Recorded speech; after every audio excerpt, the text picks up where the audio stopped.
Hello viewers, இது பாருங்கள் சாமி பித்தளை பாத்திரம். இது எப்படி கருப்பாக இருக்குது பாருங்கள்.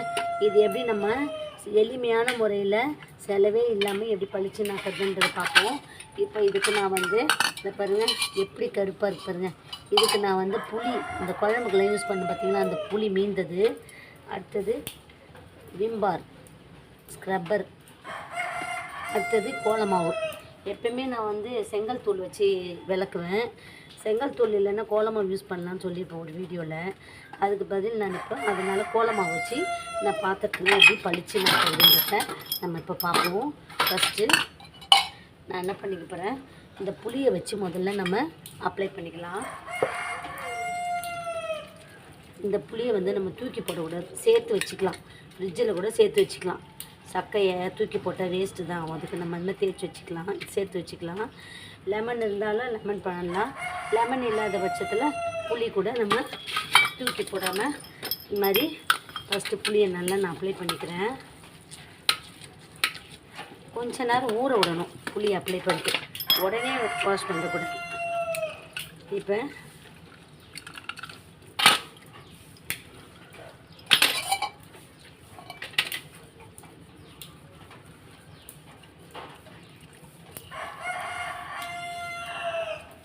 இந்த புளியை வச்சு தேய்க்கும் போதே நம்மளுக்கு கொஞ்சம் ரிசல்ட் கிடச்சிரும், நல்லா பளிச்சுன்னு இருக்க மாதிரி. எப்படி கருமையான நெட்லேருந்து புளி போட்டு தேய்ச்ச உடனே பாருங்கள் எவ்வளோ கலர் மாறிடுச்சு.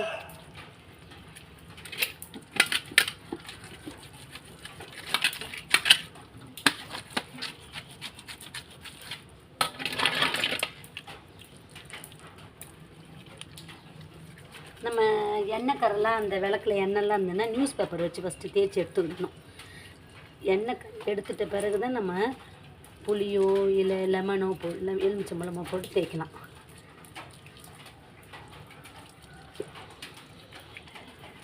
ஃபுல்லாக அப்ளை பண்ணி எடுத்துக்கிட்டேன்னா அந்த புளி போட்டு தேய்ச்ச உடனே பளிச்சு நெய்ச்சி.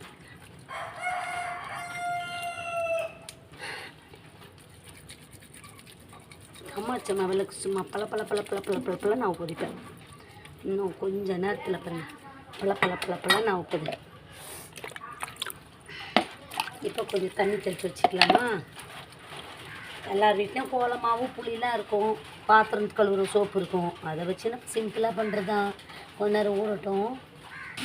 நல்லா ஊறிடுச்சு. இப்போ நான் என்ன பண்ண போகிறேன், இந்த தட்டில் கோலமாவு கொஞ்சம் போட்டு இந்த ஸ்க்ரப்பர், இது இந்த வெங்காயம் எல்லாம் போட்டு தருவோம் பார்த்திங்கன்னா அந்த ஸ்க்ரப்பர், அதை வச்சு நல்லா தேய்ச்சி வச்சுக்கலாம்.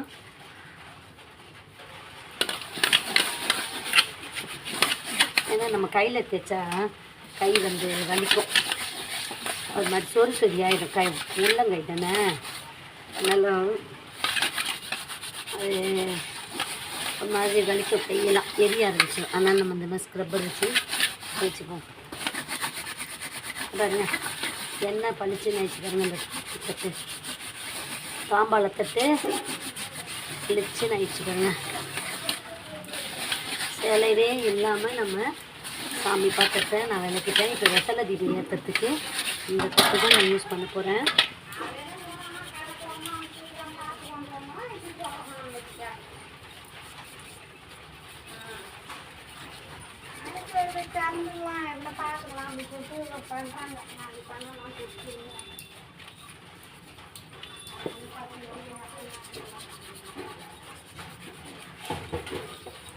எல்லாத்தையுமே தேய்ச்சி எடுத்துக்கலாம். இப்போ சிட்டி சைடெல்லாம் செங்கல் தூள் கிடைக்காது, அவங்க கோலமாவு கண்டிப்பாக வச்சுருப்பாங்க. அப்படி கோலமாவும் இல்லாதவங்க பச்சரிசி மாவத்தை இந்த மாதிரி போட்டு நம்ம தேய்ச்சி க்ளீனாக பளிச்சு நாக்கிடலாம்.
சோப்பு, எல்லா சோப்பும் போட்டு நல்லா தேய்ச்சிக்க போகிறேன். இப்போ இன்னும் பளிச்சுன்னு ஆகிடும்.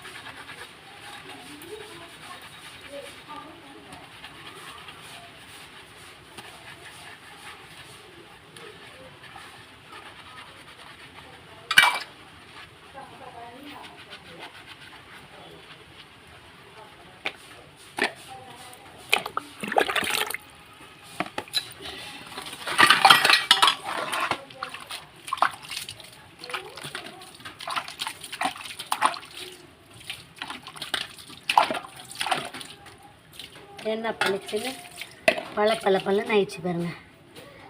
இதுதான் நம்ம சிம்பிள் மெத்தட் பாத்திரம் கழுவும் முறை. ரொம்ப சிம்பிள் மெத்தட். பாருங்க, காமாட்சி மாலுக்கு என்ன பலன்னு ஆயிடுச்சா, எல்லாமே பலன்னு ஆயிடுச்சு பாருங்க. இனிமேல் இதுக்கு நம்ம மஞ்சள் குங்குமம் அழகாக வச்சுட்டு ஒரு 6 வெத்தலை வச்சு நடுவில் விளக்கு வச்சு நம்ம வெத்தலை தீபம் ஏற்றினா செவ்வாய்க்கிழமை தோறும் முருகருக்கு வெத்தலை தீபம் ஏற்றும் போது நமக்கு வீட்டில் பேட் வைப்ரேஷன்லாம் போயிட்டு நல்ல குட் வைப்ரேஷன் வரும். நல்ல எண்ணங்கள், பாசிட்டிவ் எண்ணங்கள் வரும். அதனால் நம்ம அப்படி நான் ஒருத்தவங்க சொல்லி கேள்விப்பட்டேன். அதனால் நான் வந்து இப்போ வெத்தலை தீபம் ஏற்ற போகிறேன்.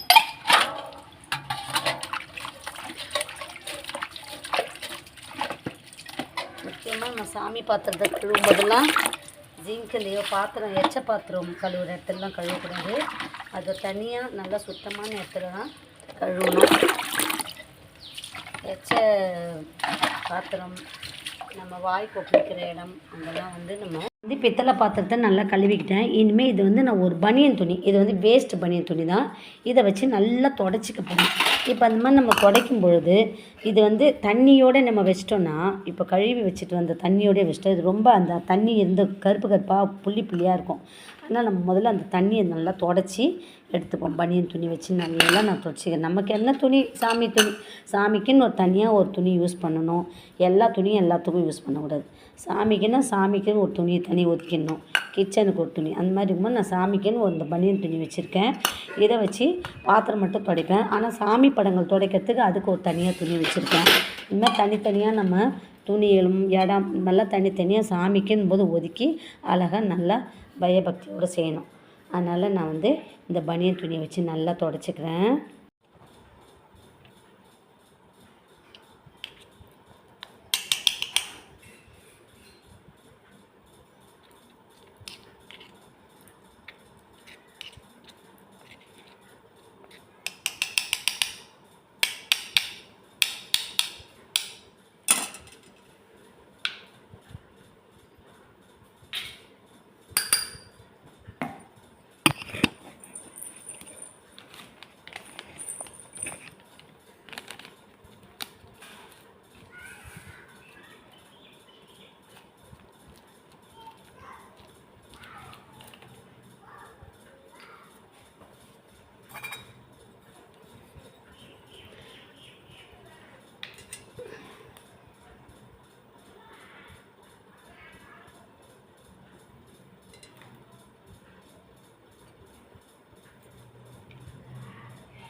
गिरि नंदिनी नंदिद मेदिनी विश्व विनोदिनी नंदनुते गिरिवरये महिषासुरमर्दिनि रम्यकमर्दिनि जश्नुते।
நான் வெற்றிலை தீபம் ஏற்றுறதுக்கு நான் ரெடி பண்ணி வச்சுட்டேன். இனிமேல் வெற்றிலை மட்டும் நம்ம இந்த ஓரத்தில் 6 வெத்தலை செட் பண்ணிவிட்டு இந்த விளக்கேற்றணும். நான் வந்து ஓம் என்ற மந்திரமுடைய சிலையும் ஒரு முருகர் சிலையும் வச்சுருக்கேன்.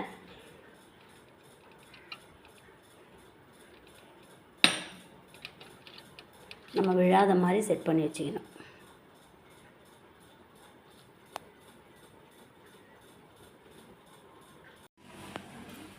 அடி மீது அடி வைத்து அழகான நடை வைத்து விளையாட ஓடிவா முருகா, என்னோடு சேரவா முருகா, என்னோடு சேரவா முருகா, என்னோடு சேரவா முருகா. வெற்றிலை தீபம் ஏற்றியாச்சு.